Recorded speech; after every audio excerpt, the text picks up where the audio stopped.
Friends నేనైతే kiwi బాబుకి అయితే ఇప్పుడైతే లంచ్ అయితే ప్రిపేర్ చేస్తున్నాను ఫ్రెండ్స్. ఇందులో ఒక 3 table spoons rice, 2 table spoons కందిపప్పు అయితే వేసాను. వేసిన తర్వాత దీంట్లో ఒక చిన్న టమాటో ముక్కలు, అట్లనే ఒక చిన్న ఆలు ఇలా పీసెస్గా కట్ చేసి వేసుకుంటున్నాను. అట్లనే టేస్ట్ కోసం 2 ఎల్లిగడ్డలు అయితే వేస్తున్నాను ఫ్రెండ్స్. ఇప్పుడు దీన్ని అయితే కొంచెం నీళ్ళు వాటర్ ఎక్కువగా పోసి ఒక 6 విజిల్స్ అయితే పెట్టుకోవాలి. ఓకేనా ఫ్రెండ్స్. చూడండి నేనైతే మూత పెట్టేసుకొని స్టవ్ అయితే ఆన్ చేస్తున్నాను. ఒక 6-7 విజిల్స్ అయితే వస్తే సరిపోతుంది ఫ్రెండ్స్, మెత్తగా ఉడికిపోతుంది.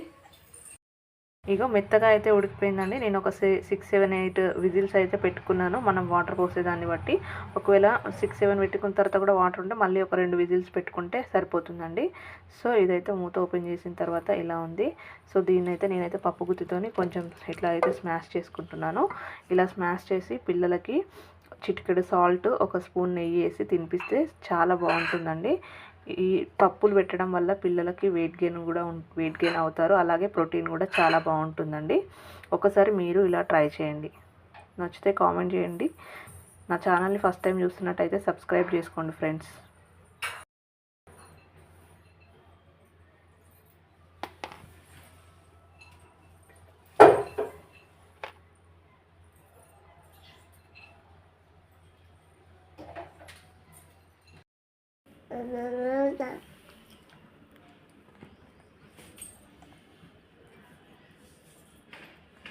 కృతిక్